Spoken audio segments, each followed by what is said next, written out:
नमस्कार. लग्नानंतर होईलच प्रेम या मालिकेच्या आजच्या भागामध्ये मी तुम्हा सर्वांचे अगदी मनपूर्वक स्वागत करते. आजच्या भागामध्ये आपल्याला पाहायला मिळतं, नंदिनी आपल्या आईशी फोनवर बोलत असते. नंदिनी म्हणू लागते, आई अगं काळजी करू नकोस, प्रश्न फक्त पुढच्या 2 महिन्यांचा आहे. एकदा का काव्याची डिलिव्हरी अगदी सुखरूप झाली की मी स्वतः सरोगसीबद्दल आणि माझ्या मिसकॅरेजबद्दल सगळ्यांनाच सांगणार आहे. तू अजिबात काळजी करू नकोस. तर शारदाताई म्हणतात, हो नंदिनी, परंतु या सगळ्यात तू ठीक आहेस ना? आणि आर्या स्वतःची आणि तुमच्या बाळाची काळजी घेतेय ना? तुझ्यामध्ये आणि जीवांमध्ये सगळं काही व्यवस्थित सुरू आहे ना? तर नंदिनी म्हणते, हो आई, पण तू असा प्रश्न का विचारतेस? शारदाताई म्हणतात, नंदिनी, हे तुलाही माहीत आहे, कोणीही आपल्या मर्यादा ओलांडून चालणार नाही. प्रत्येकाला आपल्या मर्यादा कळायला हव्यात. नंदिनी म्हणते, हो आई, माझ्यामध्ये आणि जीवांमध्ये अगदी सगळं काही सुरळीत सुरू आहे आणि सगळ्यात महत्त्वाचं म्हणजे जीवांकडून असं काहीही नाही. तर शारदाताई नंदिनीला म्हणतात, जीवांकडून असं काही नाही म्हणजे आर्याकडून आहे का?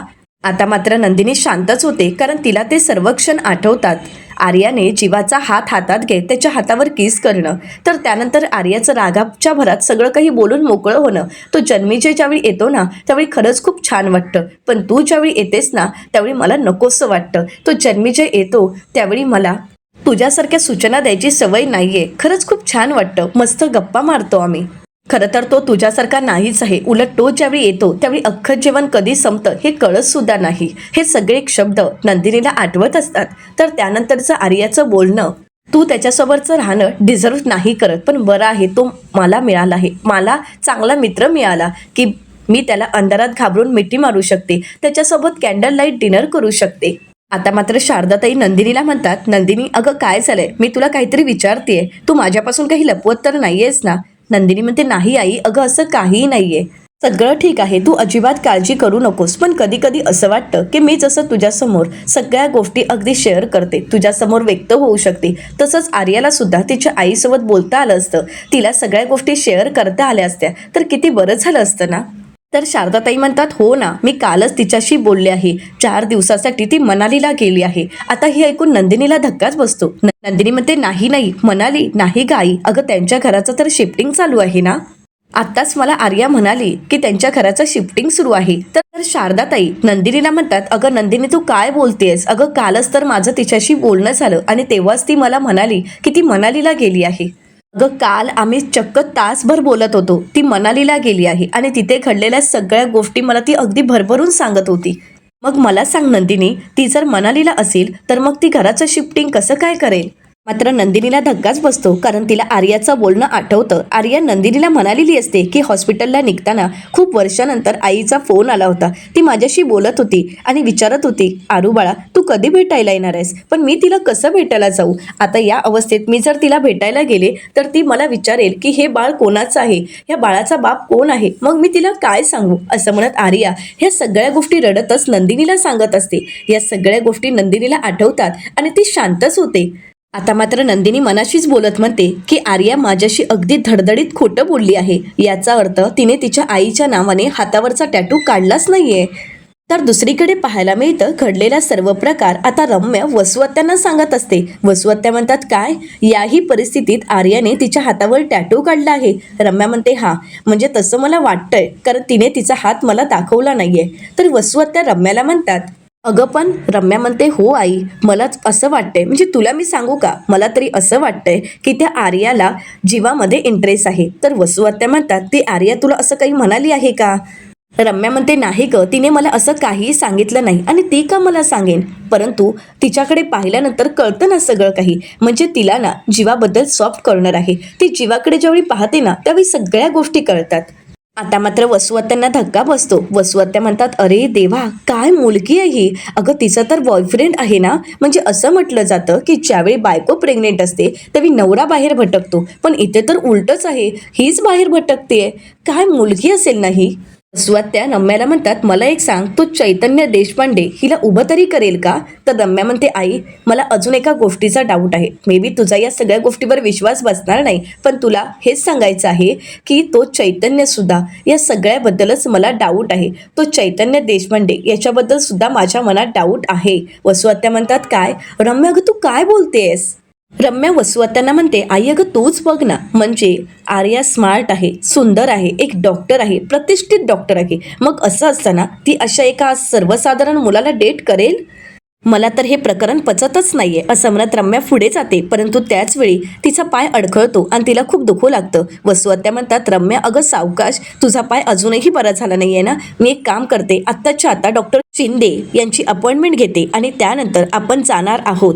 तर वसुआत्या रम्याला डॉक्टरकडे घेऊन जायचं बोलतात. तर रम्या म्हणते, आई अगं त्याची काहीही गरज नाहीये. आई अगं तुला कळतंय का, माझा पाय बरा होईल, परंतु आपल्याकडे आता वेळ नाहीये. 16 ऑगस्ट जवळ येत आहे. वसुआत्या रम्याला म्हणतात, अगं रम्या म्हणते, आई अगं मला असं वाटतंय की आपण त्या आर्यावर लक्ष ठेवायला हवा. म्हणजे ती काहीतरी लपवण्याचा प्रयत्न करते जे नंदिनी आणि जीवाशी रिलेटेड आहे आणि त्याच गोष्टीचा आपल्याला शोध घ्यायचा आहे. मला तरी असं वाटतंय की आपल्याला तिच्याचकडे असा एक भक्कम पुरावा सापडेल की ज्यामुळे आपण 16 डिसेंबर सारखा मोठा धमाका घडवू शकतो.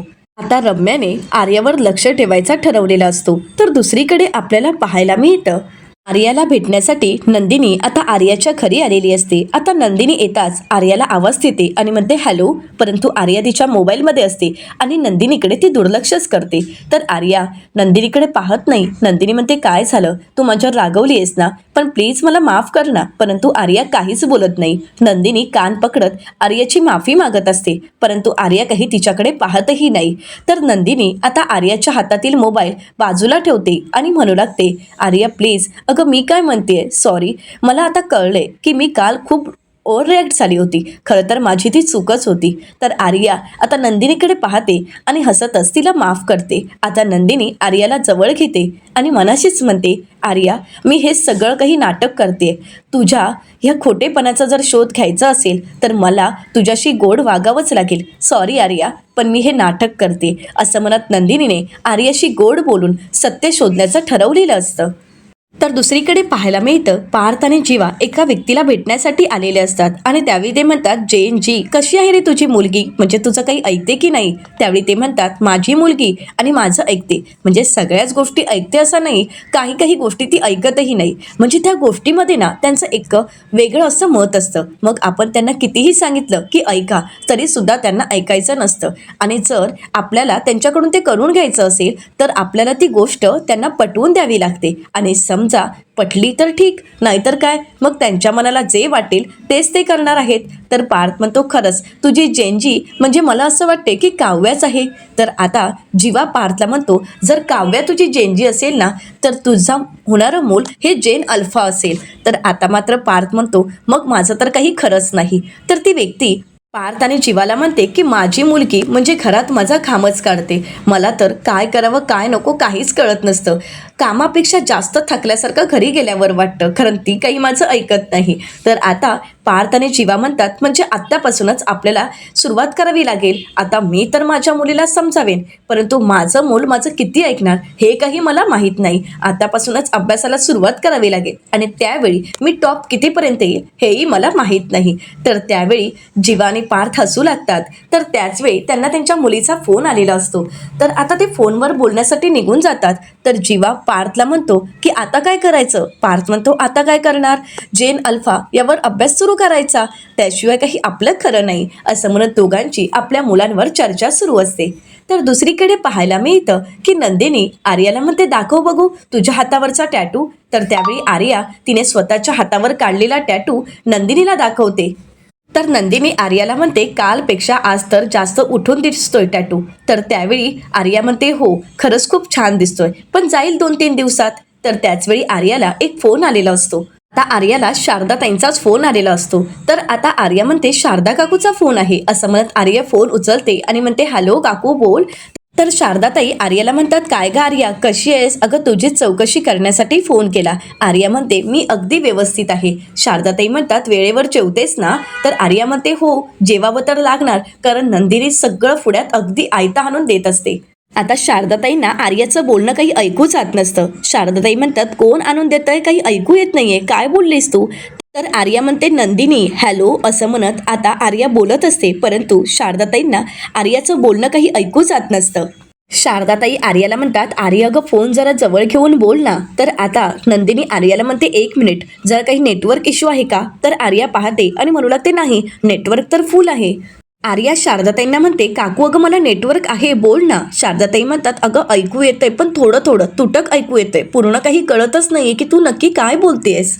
तर नंदिनी आर्याला म्हणते, एक काम कर ना, तू आतमध्ये जाऊन बोल, इथे काहीतरी नेटवर्कचा इश्यू असेल. आर्या म्हणते, हो चालेल. असं म्हणत आता आर्या रूममध्ये निघून जाते. आर्या म्हणते, बोल आता ऐकू येतंय ना. शारदाताई म्हणतात, हो आता ऐकू येते. मला सांग, तू बरी आहेस ना, तू स्वतःची काळजी घेतेस ना.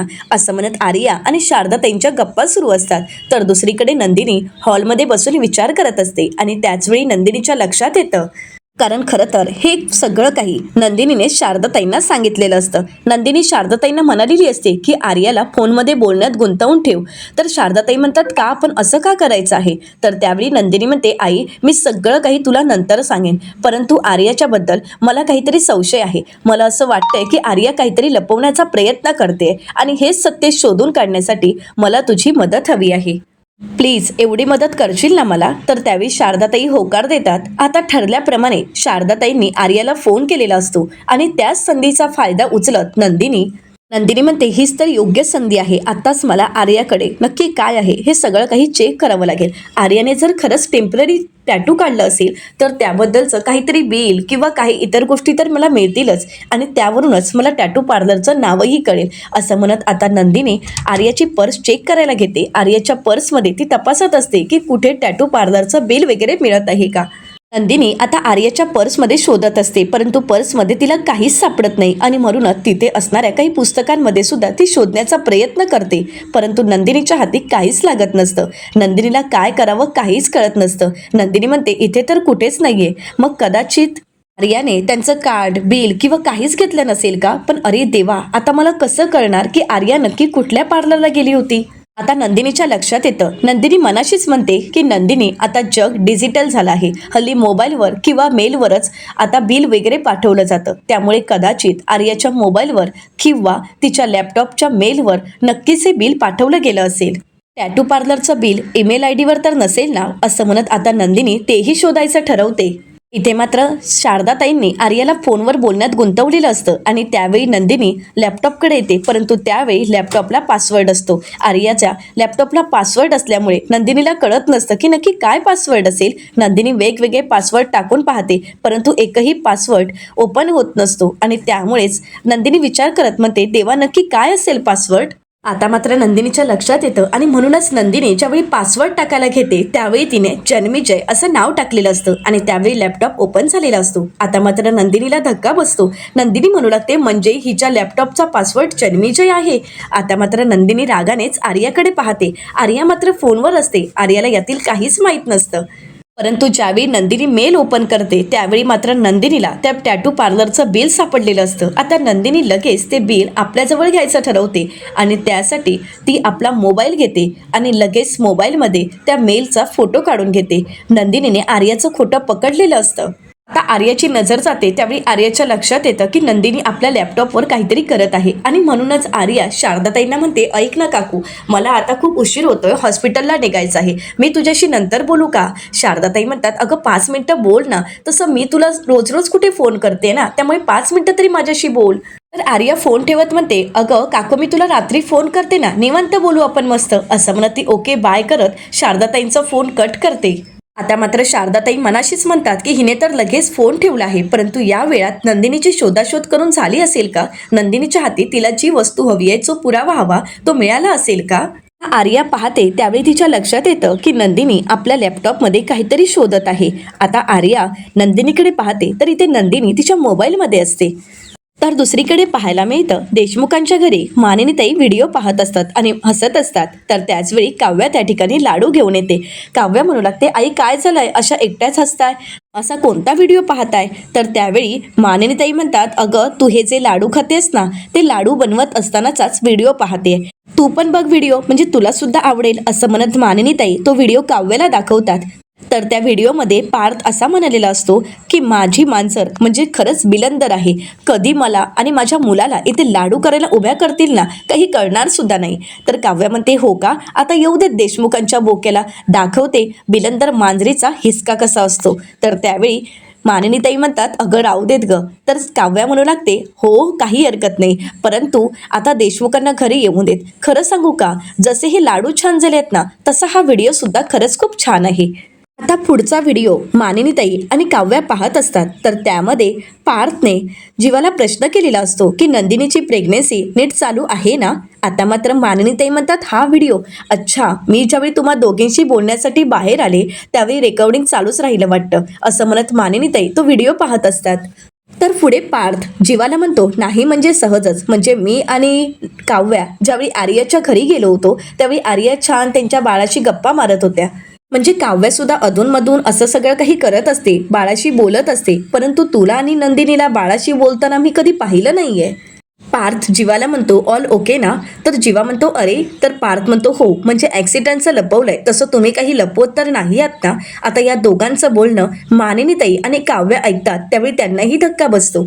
आता मानिनीताईंना काळजी वाटत असते. मानिनीताई म्हणू लागतात काय ग काव्या, नंदिनीचा काही इश्यू आहे का. तर काव्या म्हणते छे आई असं काही नाहीये, म्हणजे मी आणि पार्थ सहजच बोलत होतो की मी जशी माझ्या बाळाशी गप्पा मारत असते त्याच्याशी बोलते तसं नंदिनीताई कधी बाळाशी बोलताना दिसत नाहीये, तुम्हाला कधी दिसली होती का. मानिनीताई सुद्धा काव्याच्या बोलण्याचा विचार करत असतात, कारण त्यांनाही माहीत असतं की हा वेगळेपणा त्यांना नंदिनीमध्ये जाणवत असतो.